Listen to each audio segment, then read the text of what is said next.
I'm making this very quick video because I have radiation poisoning, and what people don't understand is radiation is a numbers game.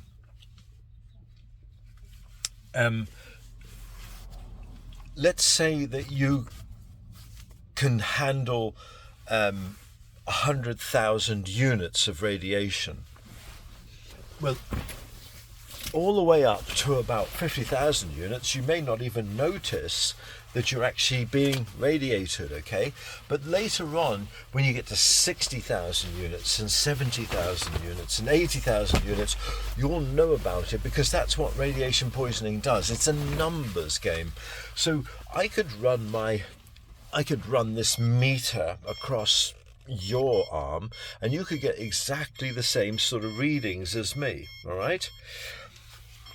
But that's just telling you of the newest radiation you're receiving.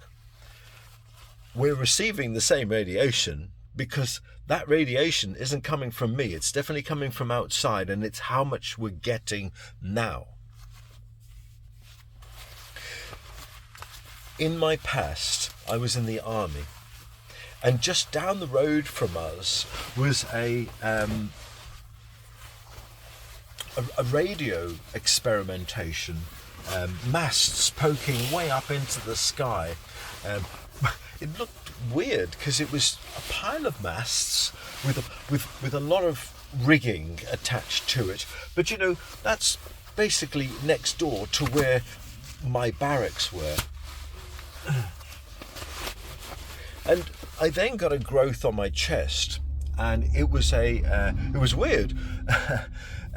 It was like a starfish had implanted itself right in my chest, and the surgeon cut it out, and he said, and it was just with local, it wasn't anything fancy, and as he pulled it out, it looked like a starfish. It really did. That's kind of crazy. Anyway, that all went away. And then later on in my life, I noticed, sorry, I'm putting a wetsuit on. Later on in my life, I was a programmer, and what happened was I was working with cathode ray tubes all the time, you know, monitors.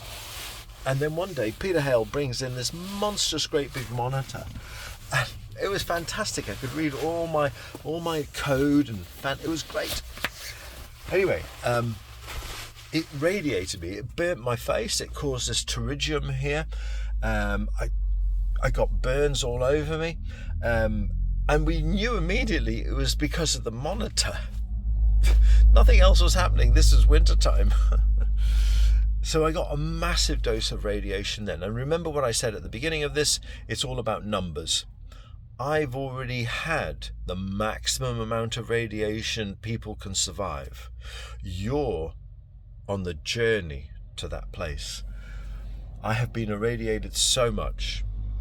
So when I get a little bit of radiation, it's too much now, and it burns inside me.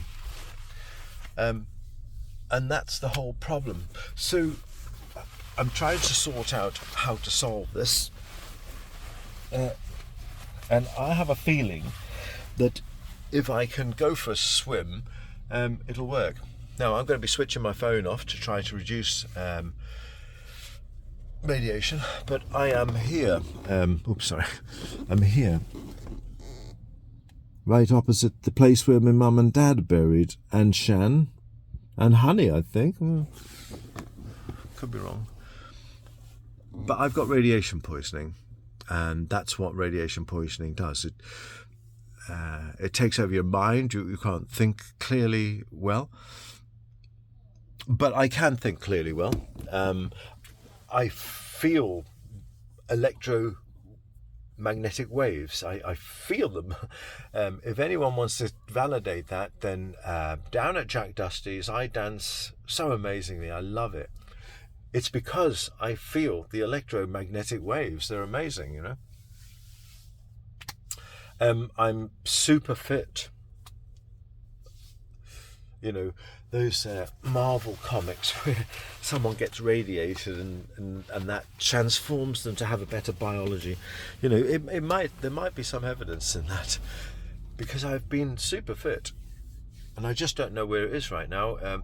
I have been super exposed to more radiation trying to clear out my own house, so I'm now going to go for a swim in the sea and see if that will get rid of the radiation, and then I'm just going to create PPE gear and protect myself, and that will looks like a tin hat, but no, it's really a proper piece of equipment. You know, it's not rubbish. It's the real gear. It's the real deal. And I've got a wide variety of things that I've been building to try to sort this problem out. So let's hope. Thanks for watching.